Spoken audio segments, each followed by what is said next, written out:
大家好，我是戴眼镜拿着话筒的阿拉斯加偏偏。今天跟大家说的是《你的孩子不是你的孩子》中的第2个故事——猫的孩子。男主小白是一名高3学生，其实脑子很聪明，但性格懦弱，有学习障碍，因此成绩一直很差。家里的天花板漏水掉灰，妈妈就把气撒到了儿子身上，让他带着维修师傅去天台修屋顶。小白在天台上发现了4只喵星人，瞬间被征服，于是和妈妈一起收养了他们。小白爸爸只顾在外面花天酒地，根本不关心小白，还把小白学习不好怪罪到小白妈妈头上，两人经常吵架。小白妈妈也是有点抖 M， 认为丈夫和自己吵架的原因就是因为自己没教好小白。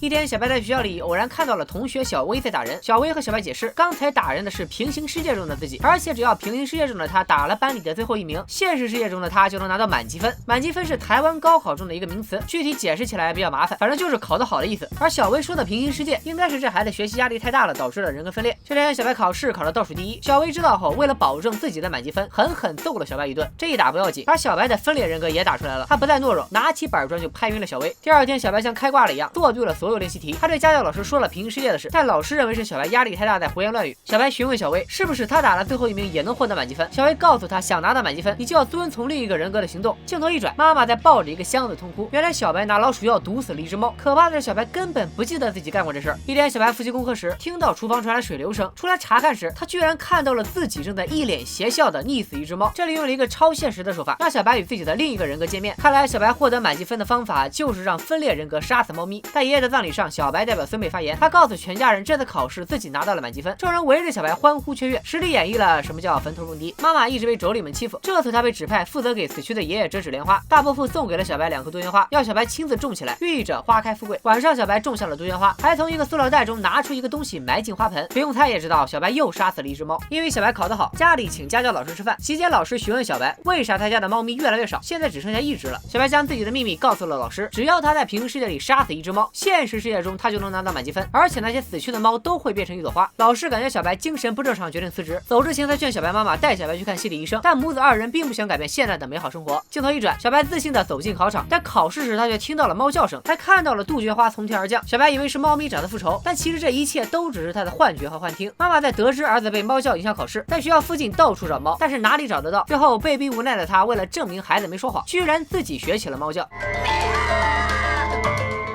小白考砸了，被爸爸狂揍一顿。这时妈妈发现屋子又开始漏水，她感觉眼前的美好生活又开始崩塌了。妈妈给儿子报名了补习班，军事化管理的补习班让小白备受痛苦。已经讲多少次了，上次也考过啦，是不是？啊，你今天再写不出来啊，我们就不要休息，不要下课了，好不好？因为没机会杀猫，小白的成绩又回到了从前，爸妈也又开始吵架。为了考满级分，小白选择去毒杀流浪猫，但最后被巡逻的保安发现。第2天，保安带警察指认了小白，因为给小白爸妈打电话都没人接，警察带着小白去做精神鉴定。另一边，妈妈叠了1卡车的纸莲花去烧给爷爷，想让逝者保佑小白考个好成绩。突然，司机一个急刹车，原来是小白家的猫拦住了车，而这一停也正好救下了饱受人格分裂痛苦想跳楼自杀的小薇。更巧的是，带着小白的警察也来到现场，母子2人相见。妈妈质问小白为什么会在警车上，小白也终于爆发了。我知道你很辛苦，但是你爱我吗？你有想过我的感觉吗？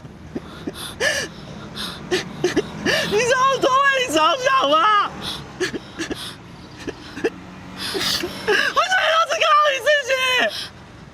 经过医生检查，小白家的猫怀了宝宝。虽然小白因为虐猫上了报纸，但妈妈还是坚持把猫接回了家照顾。猫咪临近生产，妈妈忙上忙下，小白想一起帮忙，但妈妈对小白虐猫感到失望，对小白的态度也变得冷漠。绝望、孤独又无助的小白丧失理智，他为了引起妈妈的关心和注意，不惜自残，甚至想要掐死母亲。此时，猫妈妈终于产下了小猫。看到这一幕，母子2人也达成了和解。故事最后，妈妈勇敢地离了婚，开始了新生活。小白也跟随维修师傅开始学做工，不用再为满级分痛苦。小白本身资质不差，成绩不好只是因为家庭压力下导致的学习障碍，后来被逼的人格分裂，给自己只要杀死猫就能考得好的心理暗示，大概是因为小白觉得是猫咪的出现夺走了原本属于自己的母爱。小猫的出生代表了新生的开始，正是那声猫叫唤醒了失去理智的小白。母子2人看到大猫舔舐小猫，感受到了生物本能里最原始的爱，那是不掺杂任何杂质最纯粹的爱。那一刻，他们意识到自己的爱或许已经扭曲变态，于是幡然醒悟的2人拥抱和解。片尾还出现了小白和小薇关于神之子的对话，耶稣作为神之子被世人杀死，还宽恕了世人。小白家那只神奇的猫救了小薇，最后还唤醒了小白母子之间的爱。他在本集中就如同神的化身，而片名《猫的孩子》子，象征着猫咪就像耶稣宽恕世人一样，宽恕了虐猫的小白。除此之外，本集里还有许多讽刺和隐喻，父母不顾孩子的想法，为了自己的面子，一味让孩子考取名校的执念。家庭聚会时不再有亲情意味，而是变成了互相攀比炫耀孩子的成绩，永远都修不好的漏水的天花板，象征了妈妈已经无法修补的破碎婚姻。片中小白在葬礼上狂欢时，小薇在决定自杀前都出现了倒转的镜头。片片认为这是在暗示，只关心孩子的学习成绩，而忽略了孩子内心的真实需要，本身就是一种本末倒置。在这样一个颠倒崩坏的世界中，无论是谁都会被逼疯吧。你的孩子不是你的孩子，第2个故事就说到这里。想听下一个故事就留言告诉片片吧。你的片片永远是你的片片，